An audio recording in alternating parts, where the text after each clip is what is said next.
ٹھیک ہے اندر چلو، اسی نے کہا۔ وہ ایک جوان آدمی تھا، لمبا قد، گورا چٹا رنگ اور کلین شیو۔ وہ لوگ حویلی میں آ گئے تو کانسٹیبل حویلی کے گیٹ پر ہی جم گئے تھے۔ 3-4 مختلف جگہوں پر پوزیشن سنبھال لی تھی، جبکہ کچھ کانسٹیبل رائفلیں سنبھالے ان کے ساتھ ساتھ چل رہے تھے۔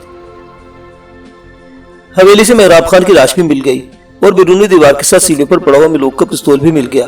ایک کمرے میں ڈھانچہ دیکھ کر اسی کے چہرے کے تاثرات کچھ عجیب سے ہو گئے، اور جب عقوبت خانے والے کمرے دیکھے تو وہ دانت کچکچا کر رہ گیا۔ حضور بخش، وہ تھانے دار کی طرف گھوم گیا۔ یہ حویلی تمہارے علاقے میں ہے نا؟ اسی نے پوچھا۔ جی سائیں، تھانے دار حضور بخش نے جواب دیا۔ اور تمہیں معلوم نہیں کہ یہاں کیا کچھ ہوتا رہا ہے؟ اسی بولا۔ آپ کو معلوم ہے سائیں کی حویلی انسپیکٹر صوبہ خان کی ملکیت ہے، اور اس کی پہنچ کہاں تک ہے؟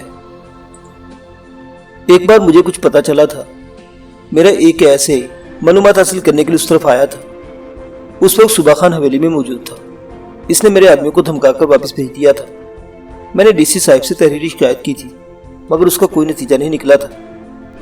میں نے ایک کمرے میں ٹیلی فون دیکھا تھا۔ میں ابھی ایس پی سے بات کرتا ہوں، اسی نے کہا۔ غضب خدا کا، وہ ایک پولیس انسپیکٹر ہے، یہ یہاں کا حکمران ہے، کوئی اس کے خلاف زبان نہیں کھول سکتا۔ ایک معمولی سے انسپیکٹر ایسی حویلی کس طرح خرید سکتا ہے؟ تم بھی انسپیکٹر حضور بخش، تمہارے بچوں کے جسم پر تو میں نے کبھی ڈھنگ کے کپڑے نہیں دیکھے۔ میں قانون کا محافظ اور لٹیرا نہیں، حضور بخش نے جواب دیا۔ یہ کیس تمہارے لیے ایک چیلنج ہوگا حضور بخش، اسی نے کہا۔ وہ لوگ بات کرتے اس کمرے میں آگے جہاں ٹیلی فون موجود تھا۔ یہ وسیع اور اس کمرہ شاندار فرنیچر سے آراستہ تھا۔ اتنا قیمتی اور اعلیٰ فرنیچر تو کسی جاگیردار کے گھر میں بھی نہیں ہوگا۔ اس نے صوبے پر بیٹھ کر فون کا ریسیور اٹھا لیا۔ یہ فون گھوٹکی ٹیلی فون ایکسچینج سے منسلک تھا۔ ڈائریکٹ ڈائلنگ کی صورت موجود تھی، لیکن ایس پی گھوٹکی میں نہیں ہوتا تھا۔ اسی نے متعلقہ شہر کا کوڈ نمبر ملا کر ایس پی کا نمبر ڈائل کیا اور چند منٹ تک وہ فون پر ایس پی سے بات کرتا رہا۔ یہ بات چیت تقریباً 20 منٹ تک جاری رہی اور پھر اسی نے فون کا ریسیور پٹخ دیا۔ حضور بخش، وہ ایک جھٹکے سے اٹھ کر کھڑا ہوا۔ وہ سخت غصے میں نظر آ رہا تھا۔ یہ حویلی سیل کر دو اور یہاں 4 مسلح کانسٹیبلوں کی ڈیوٹی لگا دو۔ کانسٹیبلوں کو حکم دے کر کوئی حویلی میں داخل ہونے کی کوشش کرے تو اسے گولی سے اڑا دے۔ اسی نے قانون سے تعاون پر رائے صاحب کو بھی شکریہ ادا کیا۔ حویلی سربہ مہر کرنے کے بعد انہیں ایک بار پھر گھوٹکی تھانے واپس آنا پڑا۔ یہاں سے فارغ ہونے کے بعد جب رائے منصور اور دلاور صادق آباد کی طرف روانہ ہوئے تو رات کا 1 بج رہا تھا۔ سڑک ویران تھی، پاجیرو تیز رفتاری سے دوڑ رہی تھی۔ وہ موتیلو شہر کی حدود سے تقریباً 20 میل دور تھے کہ کرامت کو پاجیرو کی رفتار کم کر لینا پڑی۔ سامنے سڑک کے وسط میں 3-4 پولیس والے کھڑے تھے۔ گاڑی روکو کرامت، رائے صاحب نے کہا۔ کرامت نے پولیس والوں کے قریب پہنچ کر گاڑی روک لی۔ اسی لمحہ سڑک کے آخری کنارے پر کھڑی ہوئی جیپ کی آڑ سے ایک اور پولیس والا نکل کر سامنے آ گیا۔ پاجیرو کے ہیڈ لیمپس کی روشنی میں اس پولیس والے کو پہچاننے میں رائے صاحب یا دلاور کو کوئی دشواری پیش نہیں آئی۔ وہ انسپیکٹر صوبہ خان تھا، جس نے دائیں ہاتھ میں ریوالور پکڑ رکھا تھا اور ریوالور کی نال پاجیرو کی طرف اٹھی ہوئی تھی۔ گولیوں کی برستی ہوئی بارش میں نیلا دورانی گاڑی کو بھگائے لیتی چلی گئی۔ کوئی گولی پاجیرو کو کچھ نہیں بگاڑ سکی تھی۔ پاجیرو تیز رفتاری سے کچی سڑک پر اچھلتی ہوئی شہر کی طرف دوڑتی رہی۔ شہر کی اونگتی ہوئی اکا دکا روشنی نظر آ رہی تھی۔ پاجیرو چند منٹ میں گھوٹکی شہر میں داخل ہو چکی تھی۔ کہیں کہیں سڑکوں پر دور دکانوں کے سامنے بتیاں جل رہی تھی، لیکن پورے شہر پر سناٹا طاری تھا۔ نہ جانے یہ رات کا کون سا پہر تھا، لوگ گہری نیند سو رہے ہوں گے۔ ہر طرف خاموشی تھی، البتہ کبھی کبھی کسی کتے کے بھونکنے کی آواز سنائی دی جاتی۔ شہر کے مین روڈ پر پہنچتے ہی نیلا نے گاڑی روک دی۔ اسے یہ تو معلوم ہو گیا تھا کہ یہ گھوٹکی شہر ہے، لیکن اسے اندازہ بالکل نہیں تھا کہ اسے کس طرف جانا ہے۔ اس نے گاڑی بائیں طرف گھما دی۔ ایک سڑک پر موڑ کاٹتے ہی آوارہ کتوں کے ایک فوج نے پاجیرو کا تعاقب شروع کر دیا۔ کتوں نے بھونک بھونک کر آسمان سر پر اٹھا لیا تھا، لیکن نیلا رفتار کم کیے بغیر پاجیرو کو دوڑاتی رہی۔ اس کے ساتھ پسنجر سیٹ پر بیٹھی ہوئی سسی کے چہرے پر خوف نمایاں تھا۔ وہ بار بار نیلا کی طرف دیکھ رہی تھی۔ اسے اس لڑکی پر حیرت ہو رہی تھی جو چند روز پہلے زخمی حالت کے ان کے ہاں پہنچی تھی۔ اس وقت اس کے بچنے کی امید نظر نہیں آتی تھی، لیکن وہ حیرت انگیز طور پر چند ہی روز میں صحتیاب ہو گئی تھی۔ اور پھر وہ گنڈے نیلا کو ساتھ اسے بھی اٹھا کر لائے تھے۔ انہیں ایک ویران حویلی میں لایا گیا تھا اور تب سسی پر انکشاف ہوا تھا کہ انہیں اٹھا کر لانے والا کوئی ڈاکو یا لٹیرا نہیں بلکہ ایک تھانے دار تھا، جس نے کسی کے کہنے پر نیلا کے قتل کے لیے 5 لاکھ روپے لیے تھے۔ لیکن نیلا کو دیکھ کر اس کی نیت بدل گئی اور وہ اسے قتل کرنے کے بجائے کسی وڈیرے کے پاس فروخت کا منصوبہ بنا رہا تھا۔ نیلا کے ساتھ یہ بھی پھنس گئی تھی۔ حویلی میں دونوں کو الگ الگ کمروں میں بند کیا گیا تھا اور پھر تھوڑی دیر بعد ایک آدمی اس کے کمرے میں گھس آیا تھا۔ یہ ان 2 آدمیوں میں سے ایک تھا جو صوبہ خان کے ساتھ اسے گوٹ سے اٹھا کر لایا تھا اور اب اپنی محنت کا معاوضہ سسی سے وصول کرنا چاہتا تھا۔ سسی اپنے بچاؤ کی کوشش کرنے لگی۔ وہ آدمی بھوکے بھیڑیے کی طرح اس پر جھپٹ رہا تھا۔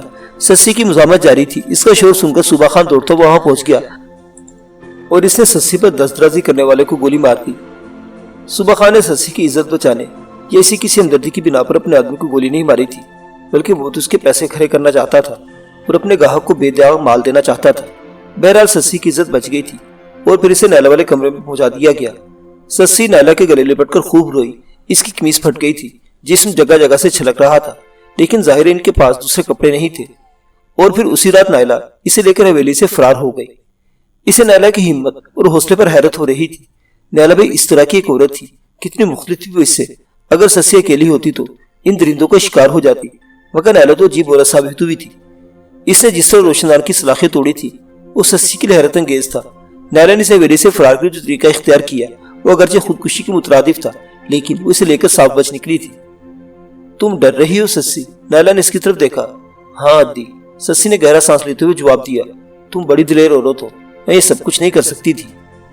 دنیا کی کوئی عورت کمزور نہیں ہوتی سسی، نیلا نے جواب دیا۔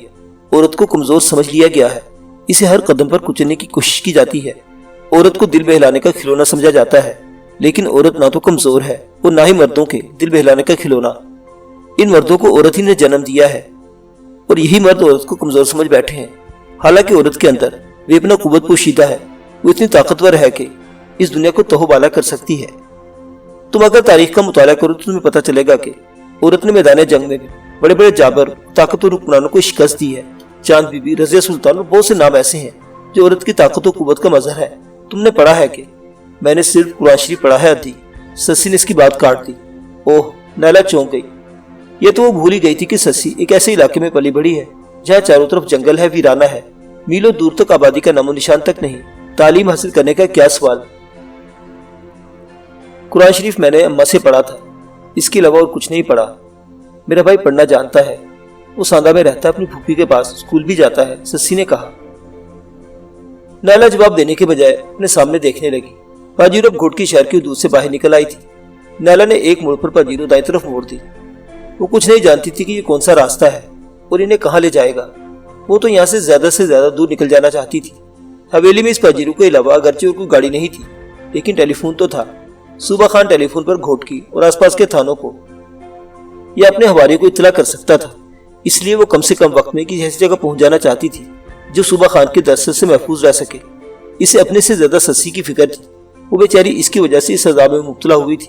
اس نے بہرحال یہ طے کر لیا تھا کہ اپنی جان دے دے گی، مگر اس معصوم لڑکی کی عزت پر آنچ نہیں آنے دے گی۔ نیلا کو راستے کا علم نہیں تھا اور اس لا علمی کی وجہ سے اس سے غلطی ہو گئی تھی۔ اگر وہ شہر سے نکلنے کے بعد پاجیرو کو سیدھی سڑک پر رکھتی تو پنو عقل سے ہوتی ہوئی سکھر کی طرف جا سکتی تھی، لیکن اس نے جس سڑک پر گاڑی موڑ دی وہ بھی عادل پور کی طرف چلی گئی تھی۔ اس سڑک پر چند میل آگے کا فیصلہ طے کرنے کے بعد پاجیرو کا انجن غرغرانے لگا۔ نیلا کچھ دیر تک تو گیئر بدل کر انجن کی غرغراہٹ پر قابو پانے کی کوشش کرتی رہی۔ پھر اچانک اس کی نظر ڈیش بورڈ کی طرف اٹھ گئی۔ فیول بتانے والی سوئچ زیرو کے قریب کانپ رہی تھی۔ نیلا نے ریزرو لگا دیا۔ چند سیکنڈ بعد انجن کی غرغراہٹ بند ہو گئی، لیکن پاجیرو زیادہ فیصلہ طے نہیں کر پائی۔ ایک چھوٹی سی نہر کے پل پر پہنچتے ہی انجن بند ہو گیا۔ نیلا کو سمجھنے میں دیر نہیں لگی کہ تیل کی ٹینکی خالی ہو چکی ہے۔ وہ ڈرائیونگ سیٹ سے اتر کر پاجیرو کے پچھلے حصے میں دیکھنے لگی۔ لیکن کمپارٹمنٹ میں ایک جیری کین رکھا ہوا تھا۔ اس نے جیری کین اٹھا لیا۔ وہ پورا بھرا ہوا نہیں تھا، لیکن اس میں اتنا پیٹرول موجود تھا کہ جو انہیں کسی منزل تک پہنچا سکتا تھا۔ پیٹرول ڈالنے کے بعد نیلا کو دوبارہ انجن سٹارٹ کرنے میں چند منٹ لگ گئے تھے۔ عادل پور قصبہ خاصا بڑا تھا، لیکن نیلا پاجیرو کو روکے بغیر شہر سے نکل گئی۔ اب یہ سڑک خانپور نامی ایک چھوٹے سے قصبے کی طرف چلی گئی تھی۔ خانپور نامی یہ قصبہ مہروا نامی نہر کے کنارے پر آباد تھا۔ اس نہر کی وجہ سے یہ علاقہ آباد تھا اور مہروا سے اس نے پاجیرو کو دائیں طرف موڑ دیا۔ یہ پختہ سڑک تھی، لیکن چند میل کا فاصلہ طے کرنے کے بعد اس نے پاجیرو کو بائیں طرف ایک اور سڑک پر موڑ دیا۔ یہ سڑک کہیں سے پختہ تھی اور کہیں سے کچی۔ چند میل آگے ایک اور نہر تھی جس کے ساتھ ہی بخش علی لاشاری نامی قصبہ تھا۔ وہ قصبہ بھی کافی دور تھا، اکا دکا روشنیاں نظر آ رہی تھی۔ نیلا کا خیال تھا کہ وہ اس بستی سے رکے بغیر گزر جائے گی، لیکن پاجیرو کا انجن ایک بار پھر غرغرانے لگا اور بالآخر چند ہچکے لینے کے بعد انجن خاموش ہو گیا۔ لو بھائی، قصہ ختم ہوا، نیلا نے اسٹیئرنگ پر ہاتھ مارتے ہوئے کہا۔ گاڑی میں پیٹرول ختم ہو گیا ہے۔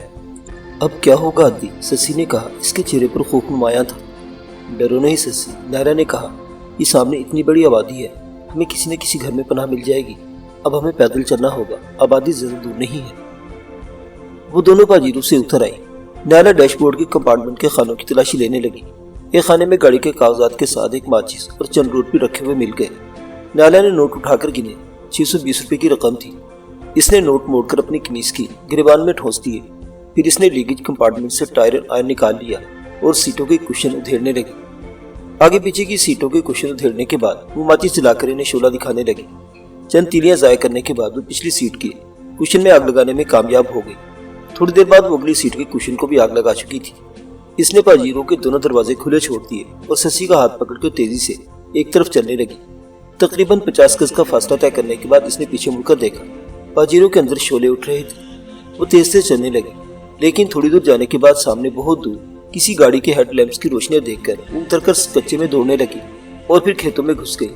پتہ نہیں کھیتوں میں کون سی فصل تھی، لیکن پودے زیادہ بڑے نہیں تھے۔ وہ اندھا دھند دوڑتی چلی گئی۔ نائلہ نے ایک مرتبہ پیچھے مڑ کر دیکھا، شعلے پاجیروں کی کھڑکیوں سے باہر لپک رہے تھے۔ آبادی کی طرف سے آنے والی گاڑی ابھی پاجیروں سے بہت دور تھی۔ نائلہ سسی کا ہاتھ پکڑ کر اور بھی تیزی سے دوڑنے لگی۔ وہ کھیتوں میں دوڑتے ہوئے سڑک سے تقریباً 20 میل دور پہنچ چکی تھی۔ نائلہ نے پیچھے مڑ کر دیکھا، آبادی کی طرف سے آنے والی گاڑی اب پاجیروں کے قریب رک گئی تھی اور پاجیروں بری طرح آگ کے شعلوں کی لپیٹ میں تھی۔ وہ دونوں چند لمحے وہاں کھڑی رہی، پھر کھیتوں میں آبادی کی طرف چلنے لگی۔ تقریباً آدھے گھنٹے بعد وہ احاطے کے قریب پہنچ گئی، جس کے اندر کسی قسم کی فیکٹری تھی، لیکن ہر طرف گہری تاریکی تھی۔ نائلہ نے سسی کا ہاتھ پکڑا اور ٹوٹی ہوئی دیوار پر چڑھ کر دوسری طرف کود گئی۔ اسے سمجھنے میں دیر نہیں لگی کہ یہ کوئی جننگ فیکٹری تھی۔ یہ چونکہ کپاس کا سیزن نہیں تھا، اس لیے فیکٹری بند تھی۔ وہ چھوٹی سی کوٹری کے سامنے پہنچ کر رک گئی۔ اس کوٹری کا دروازہ نہیں تھا۔ نائلہ نے جھانک کر دیکھا، کوٹری خالی تھی۔ اندر فرش پر سوکھی گھاس وغیرہ بکھری ہوئی تھی۔ میرا خیال ہے رات اب زیادہ نہیں رہ گئی، ہم کچھ دیر یہیں بیٹھ کر آرام کر لیتی ہیں۔ دن نکل آئے گا تو ہم آبادی میں چلے جائیں گے۔ اب تو ہمارے پاس کچھ پیسے بھی آ گئے ہیں، آبادی سے ہمیں کہیں جانے کے لیے کوئی نہ کوئی بس مل جائے گی۔ نائلہ نے کہا۔ تم نے موٹر کیوں جلا دی ادی؟ سسی نے پوچھا۔ دن کے وقت اس موٹر پر سفر کرنا خطرے سے خالی نہ ہوتا، نائلہ نے جواب دیا۔ میں اس صوبہ خان کو اچھی طرح جانتی ہوں، ہو سکتا ہے اسے ٹیلی فون پر علاقے کے تمام تھانوں کو اس موٹر کے بارے میں اطلاع دے دی ہوگی، اس لیے میں نے اس موٹر کو جلا دیا۔ ویسے بھی اس کی حرام کی کمائی کی تھی۔ وہ دونوں کوٹری میں داخل ہو گئی۔ کوٹری صاف ستھری تھی، صرف گھاس پھوس بکھری ہوئی تھی۔ وہ دروازے والی دیوار کے ساتھ ٹیک لگا کر بیٹھ گئی۔ نائلہ نے دیوار سے ٹیک لگا کر ٹانگیں آگے کو پھیلا لی۔ اس نے سسی کا سر اپنی گود میں رکھ لیا اور اس کے سر کے بالوں میں انگلیاں پھیرنے لگی۔ سسی بھی اگرچہ رات بھر جاگتی رہی تھی، لیکن اس وقت بھی نیند اس کی آنکھوں سے کوسوں دور تھی۔ وہ اپنے ماں باپ کے بارے میں سوچ رہی تھی، ان بیچاروں کا کیا حال ہوگا۔ غربت اور فاقہ کشی کے باوجود انہوں نے بڑے لاڈ پیار سے پالا تھا۔ ماں نے اسے قرآن شریف کی تعلیم دی تھی اور باپ نے اسے مردوں کی طرح محنت اور جفاکشی سکھائی تھی۔ وہ باپ کے ساتھ جنگل میں لکڑیاں کاٹنے جاتی تھی۔ ان کے پاس غربت اور افلاس کے سوا کچھ نہیں تھا۔ غریبوں کے پاس تو عزت ہی ان کی سب سے بڑی دولت ہوتی ہے، اور اب وہ کسی کو منہ دکھانے کے قابل نہیں رہی ہوں گے۔ سسی جانتی تھی کہ اسے کچھ نہیں ہوا تھا، اس کا دامن صاف تھا، لیکن وہ یہ بات جانتی تھی کہ اگر کسی غریب گھر کی جوان لڑکی ایک رات بھی گھر سے باہر رہ جائے تو اس خاندان کی عزت خاک میں مل جاتی ہے، اور پھر اسے تو بدماش زبردستی اٹھا لائے تھے۔ وہ واپس جائے گی تو کون اس کی پاک دامنی پر یقین کرے گا؟ اب تو اس کے اغوا کی خبر جنگل میں واقع 4 جھونپڑیوں کے چھوٹے سے گوٹ سے نکل کر سانتا اور اس کے پورے خاندان میں پھیل چکی ہوگی۔ اس کے رشتہ دار اور قبیلے والے کیا کیا باتیں نہیں کر رہے ہوں گے۔ نائلہ نے اسے بڑا سہارا دیا تھا۔ وہ اپنی جان پر کھیل کر اسے ان بدماشوں کے چنگل سے نکال لائی تھی اور اس کی عزت پر حرف نہیں آنے دیا تھا۔ اب وہ نائلہ کے بارے میں سوچنے لگی، کتنی دولت مند تھی یہ عورت، لیکن جان کے خوف سے بھاگی پھر رہی تھی۔ اس کے اپنے رشتہ دار اس کی دولت اور جائیداد پر قبضہ جمانے کے اسے قتل کروا دینا چاہتے تھے، اور کتنی دلیر تھی یہ نائلہ جو مردانہ وار حالات کا مقابلہ کرتی چلی آ رہی تھی۔ سسی یہ سب کچھ سوچتے ہوئے نائلہ کی گود میں سر رکھے رکھے سو گئی۔ نائلہ کچھ دیر تک اس کا سر سہلاتی رہی، پھر اس کی بھی آنکھ لگ گئی۔ آہٹ سن کر نائلہ کی آنکھ کھل گئی اور پھر اپنے سامنے ایک آدمی کو کھڑے دیکھ کر وہ گڑبڑا سی گئی۔ اس نے جلدی سے سسی کو جگا دیا جو ابھی تک اس کی گود میں سر رکھے سو رہی تھی۔ اس آدمی کو دیکھ کر سسی کے منہ سے ہلکی سی چیخ نکل گئی۔ کون ہو تم لوگ اور یہاں کیسے آئی ہو؟ سامنے کھڑے ہوئے شخص نے باری باری انہیں گھورا۔ وہ درمیانے قد کا ایک بھاری بھرکم آدمی تھا، بل ڈاگ جیسا چہرہ جسے دیکھ کر ہی خوف محسوس ہوتا تھا۔ آنکھیں سرخ تھی، یا تو رات بھر جاگتا رہا تھا یا کسی قسم کے نشے کا عادی تھا۔ اس کی نظریں نائلہ کے چہرے سے پھسل کر سسی پر جم گئی تھی۔ سسی سمٹ کر بیٹھ گئی اور پھٹی ہوئی قمیص سمیٹ کر اپنے جسم کی برہنگی چھپانے کی کوشش کرنے لگی۔ نائلہ نے اس کے کندھے پر ہاتھ رکھ کر اسے اپنی طرف کھینچ دیا تھا۔ کون ہو تم لوگ، بتاتے کیوں نہیں؟ اس شخص نے دوبارہ پوچھا۔ اس مرتبہ اس کے لہجے میں کسی قدر سختی تھی۔ پردیسی ہیں، راستہ بھول کر اس طرف آ گئے تھے، رات گزارنے کے لیے اس کوٹھلی میں آ گئی، نیلا نے جواب دیا۔ اکیلی ہو یا اور بھی کوئی تو ہے تم لوگوں کے ساتھ؟ اس شخص نے پوچھا۔ اکیلی ہے، نیلا نے جواب دیا۔ اوہ، وہ شخص بولا، وہ موٹر شاید تمہاری تھی جو جل کر تباہ ہو چکی ہے۔ آگ کیسے لگی تھی اس میں؟ کون سی موٹر؟ ہم کسی موٹر کے بارے میں کچھ نہیں جانتے، نیلا نے جواب دیا۔ قصبے سے تقریباً 2 میل دور خانپور کی طرف سے آنے والی سڑک پر ایک پاجیرو آگ لگنے سے جل کر تباہ ہو گئی ہے۔ میں سمجھا شاید وہ تم لوگوں کی پاجیرو ہے، وہ شخص بولا۔ نہیں، ہمارا اس پاجیرو سے کوئی تعلق نہیں ہے، نیلا نے جواب دیا۔ تم پھر کون ہو؟ یہاں کیسی آئی؟ تم لوگ لاشاری کی تو نہیں لگتی، اس شخص نے کہا۔ اس کی نظریں بار بار سسی کے جسم کے برہنہ حصوں پر مرکوز ہو رہی تھی۔ لاشاری، نیلا کے منہ سے بے اختیار نکلا۔ وہ الجھی ہوئی نظروں سے اس کی طرف دیکھنے لگی۔ ہاں، بخش علی لاشاری، یہ اس قصبے کا نام ہے، اور یہ سیٹھ کھٹو مل کی جینک فیکٹری ہے جو قصبے سے تقریباً 1 میل کے فاصلے پر واقع ہے، اس شخص نے بتایا۔ اوہ، نیلا کے منہ سے گہرا سانس نکل گیا۔ اس قصبے کا نام اس نے پہلی مرتبہ سنا تھا۔ ظاہر وہ سندھ کے دیہی علاقوں کے بارے میں کچھ نہیں جانتی تھی، لیکن یہ جان کر وہ قدرے پریشان ہو گئی تھی کہ وہ ایک ہندو سے مخاطب تھی۔ سندھ کے اندرونی علاقوں کے بارے میں وہ زیادہ نہیں جانتی تھی، لیکن اس خطے میں آباد ہندوؤں کے بارے میں بہت کچھ جانتی تھی۔ سندھ میں ہندوؤں کی آبادی لاکھوں کی تعداد میں تھی، اور 99% ہندو سندھ کے اس خطے میں آباد تھے جو بھارت کی سرحد کے ساتھ ساتھ واقع ہے۔ اس علاقے کی معیشت پر انہی کا قبضہ تھا۔ چند وڈیروں کو چھوڑ کر علاقے کے تمام مسلمان غلاموں کی زندگی بسر کر رہے تھے۔ مسلمان کاشتکاروں کی زمینیں ہندو مہاجروں کے پاس نہر رکھی ہوئی تھی۔ وہ ہندوؤں کے اس طرح مقروض تھے کہ نسل در نسل یہ قرضے ختم نہیں ہو سکتے تھے۔ یہ بات تو سبھی جانتے تھے کہ یہ ہندو پاکستان سے مخلص نہیں تھے، ان کی ہمدردیاں بھارت کے ساتھ تھی۔ یہ لوگ نہ صرف بھارت کے لیے جاسوسی کے فرائض انجام دیتے تھے، بلکہ پاکستان سے اناج، گھی، تیل اور ضرورت کی ہر چیز بھارت کو سمگل کر رہے تھے۔ سیٹھ جیٹھانند کی مثال اس کے سامنے تھی۔ وہ لاکھوں کا اناج خرید کر راجستھان کی طرف سمگل کر دیتا تھا، اور صوبہ خان جیسے بے ضمیر لوگ بھی دولت کے لالچ میں آ کر اس کے اعلی کار بنے ہوئے تھے۔ دولت کی ہوس نے صوبہ خان جیسے لوگوں کو اس قدر بے حس کر دیا تھا کہ وہ کبھی سوچ بھی نہیں سکتے تھے کہ اپنے ذاتی مفادات کے لیے ملک و قوم کو کس قدر ناقابل تلافی نقصان پہنچا رہے تھے۔ سندھ کے ابتر سیاسی حالات کے بارے میں بھی نیلا اچھی طرح جانتی تھی۔ بھارتی حکمران پاکستان میں سیاسی جماعتوں کو آپس کی چپکلش سے پورا فائدہ اٹھا رہے تھے۔ بھارتی خفیہ ایجنسی راکھ ایجنٹ پورے سندھ میں پھیلے ہوئے تھے، جو معصوم نوجوان اور سماج دشمن عناصر کو اپنا اعلی کار بنا کر سندھ میں بدامنی پھیلا رہے تھے۔ ایسے لوگوں کو دولت کا لالچ دے کر سرحد پار بھیج دیا جاتا، یا راجستھان کے مختلف علاقوں میں رانے ٹریننگ کیمپ قائم کر رکھے تھے۔ ان لوگوں کو کیمپوں میں دہشت گردی اور تخریب کاری کی تربیت دینے کے بعد دوبارہ سندھ بھیج دیا جاتا۔